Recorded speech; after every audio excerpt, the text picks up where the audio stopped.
Welcome again to another episode of Tech Help for Churches. My name is Paul Allen Clifford, and I will be your host today.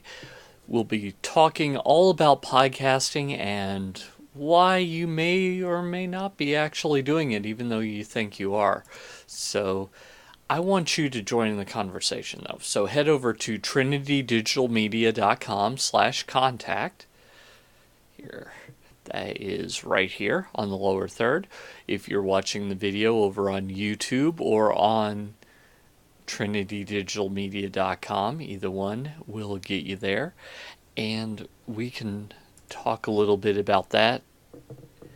Talk about the stuff that I was talking about today. So in the meantime, though, I do want to first talk about my streaming provider. This is churchstreaming.tv. Churchstreaming.tv provides the bandwidth, the hosting, everything for Tech Help for Churches, Creating Church, Eternity Changers, Technobabble, and the Q&A show, which are all the shows that I stream every week here on the churchtechcast.com network. And the reason that I use them is, first off, they have iOS streaming, Android streaming, a free Roku channel, which, welcome to those of you on Roku. You've really increased my numbers, so I thank you for that. And they do that all for a flat rate, so there's no surprise at the end of the month. So if you'd like a 1-month trial to see if churchstreaming.tv is right for your church, head over to trinitydigitalmedia.com/churchstreaming, and I'll get a little bit of a cut if you decide to go with churchstreaming.tv, and that'll help support the show. And you'll also get this free 1-month trial of the full service. So if you're a church of less than 2,000, which most churches are, it's only $99 a month, which, when you think about it, is $20 to $25 a week for your month of streaming, depending on if it's a 5-week month or if it's a 4-week month. But that's not bad at all. So head over, give them a shot, and I think you'll be happy that you did. One other thing, my pastor's book, What Life Are You Waiting For? I don't seem to have the cover with me, but it's available for pre-order on Amazon.com, and I've also got a link for you there. That is trinitydigitalmedia.com/whatlifebook, and it'll take you there, and you can read some of the great inspirational thoughts from my pastor. Basically, this is the perfect book for the early part of the year because we're thinking thoughts of how are we going to improve? How are we going to get better? And basically his point is, well, what are you waiting for? Let's take some steps now. And here are some great steps. And here are some things that may be holding you back and how to overcome those things. So I think that is just a great book for you as well. So without further ado, let's get into the 5 reasons you might not be podcasting even though you think you are. Now, this was triggered by the fact that there was someone that shall remain nameless that said, my church finally started podcasting. We upload to Vimeo and blah, blah, blah, blah, blah. And that was it. Vimeo isn't a podcast host. Vimeo is a great service for hosting videos. They're a lot like YouTube, except they have a paid model, so there is a fee if you want anything other than the basic service. My account is a basic account, but if you want anything other than the basic service, there is a fee involved. So that's good. It kind of keeps people from putting cat videos up there. And it typically tends to be people that do more serious video work. Photographers, videographers, those kinds of people tend to put their videos on Vimeo. But while you can download from Vimeo, having a streamed video or a downloadable video is not a podcast. So I wanted to talk a little bit about 5 things that you might be doing wrong that would keep you from having a podcast, as opposed to just saying, oh, that's not a podcast. I want to light a candle instead of cursing the darkness. That's kind of one of my core values. So number 1, if you upload your video to YouTube or Vimeo and that's it, you probably don't have a podcast. YouTube doesn't have an easy way to download those videos automatically, and neither does Vimeo. Now, on Vimeo, there is a downloadable link that you can have set up where people can download them. On YouTube, it's much more difficult if it's not your video to download the video and save it for later. But neither of them have the direct link that when you click on that link, it automatically downloads. Usually it'll take you somewhere, you'll have to click some other things. So that won't be a podcast. Remember, a podcast is a delivery mechanism. It's not the type of media, although there are specific types of media that you need. It's not where you upload it to, although if you upload it to some places, it's much more likely to be a podcast than other places. But it's very important you remember it's a delivery mechanism. It's a way for people to automatically get the content, whether they choose to or not. They could go to the same website over and over again and get it, or they can subscribe for free and get it automatically. And that's, by the way, something I'd love for you to do to my shows is head over to trinitydigitalmedia.com/subscribe, and you'll see all sorts of links where you can subscribe for free and get the shows automatically. Next, if you upload a WAV or aiff file, so let's say you're audio podcasting, or at least you think you are, and you're uploading an audio file that is not an MP3 file. That's probably a better way to say it. If you're not uploading an MP3 file, you're probably not podcasting. If you're doing audio podcasting. Now, if you're doing video podcasting, that's totally different. You would expect that it would be either a QuickTime file like an MOV or an MP4 file, but if you're uploading a flash file, that's another example. Or if you're uploading a Windows Media file or some other video format other than MP4 or MOV, then it's probably not a video podcast. Just as if you're uploading a video or an audio file other than an MP3, it's probably not an audio podcast. There are limits, and those limits are based on what portable players can play easily. So it's not the case that a smartphone can just play any video file. It's kind of optimized for certain ones. So that's part of why. Thirdly, if you export videos that don't use H.264 and you don't transcode, you're probably you're not creating a video podcast.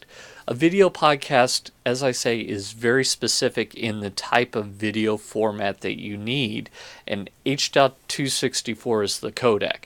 Now let me step back just a second and say a codec is a set of instructions that your computer or smartphone or whatever uses to take the ones and zeros that are just random from the perspective of if you don't have that codec and turn those into something viewable. So there's Ogg Vorbis, there's Ogg Theora, there's Windows Media, there are ProRes 444, ProRes 422, ProRes 422 LT. There are all kinds of codecs out there, but H.264 is the one that's mostly used. So if you're not uploading an H.264 file, you probably don't have a video podcast. Number 4, if you keep meaning to upload your file to iTunes, you probably don't have a podcast. Now, part of that is iTunes does not store your file. So you can't upload your file to iTunes. You just can't. Not if you want a podcast. Now, it could be that you're distributing some other way other than a podcast through iTunes, but you're probably not uploading a file to iTunes other than the RSS file, and we'll talk about that in just a second. So if you think that you can upload your file, whatever it is, to iTunes and you just haven't done it yet, you're not podcasting because iTunes won't take it. So that's probably, well, every time I hear it, I think, red light, alert, alert, alert. They're not podcasting. And it's just a little confusion. So I don't think you're a bad person or anything. I don't think that you're unintelligent. It's just specifics, and the specifics matter. It's kind of like saying you have a television show and the television show is only on DVD. It has never been broadcast over the air. It's not a television show. It's a direct-to-DVD video or direct-to-Blu-ray video. That's not a television show. Same thing. Finally, number 5. If you don't know what an RSS feed is, and I don't mean you don't know all the details. I mean, I say RSS feed, and I might as well be saying QRX feed. If I said QRX feed, that's just gobbledygook. It means absolutely nothing. If I said RSS feed, that actually does mean something. So if you think that I've just said gobbledygook and you don't have any clue what I'm talking about, unless someone else is handling that for you, you're probably not podcasting. If you don't know how to get your RSS feed, you're probably not podcasting.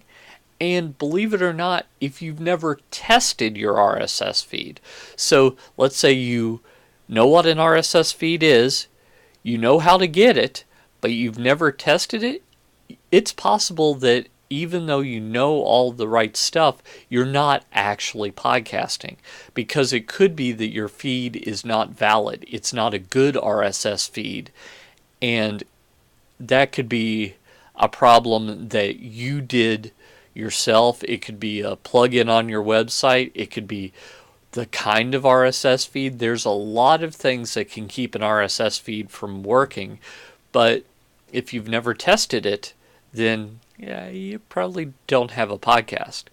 So there are ways to fix all these things. First off, if you only upload to YouTube or Vimeo, you need a media host. I think blip.tv still does media hosting. You can, for video files, you can do Amazon S3 for video files. For audio files, I'd recommend Blueberry, BLUBRRY.com, or Libsyn, which is what I use, LIBSYN.com. If you're listening to the audio, it's coming from Libsyn for me. So that's something for you to consider. If you're uploading a WAV or AIFF file, you need to transcode that into an MP3 file. If you're exporting your videos as something other than an H.264 codec, MP4 or MOV file, then you need to transcode those, and you can use something like MPEG Streamclip, QuickTime, even, what's this called? Handbrake. Any of those pieces of software can transcode to the appropriate file. I use compressor sometimes. Those are all good choices. Adobe also makes some software. All good choices, but remember, it needs to be like that. Number 4, remember you're not uploading your file to iTunes. You're pointing your RSS feed to iTunes. You're submitting your RSS feed, and you've got to know what an RSS feed is. I wrote the book on podcasting for churches, quite literally. It's called Podcasting Church, which you can get at iTunes, or you can get it for free by joining my mailing list.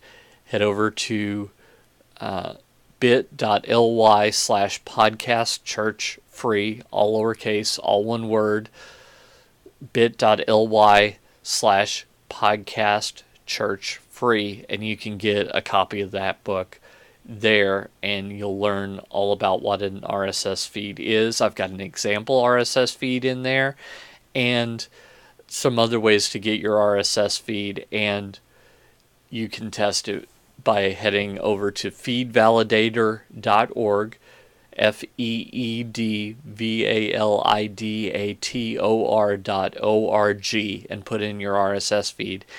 And it might give you warnings, but if it tells you your feed is invalid, even though you've worked long and hard, you might not have a podcast. So you can see that and fix the errors after you've done that. So I hope that those are some hints and tips to help you as you're creating your show, as you're sending out the message so that you can go out and change eternity. Till next time, I'm Paul Allen Clifford with TrinityDigitalMedia.com.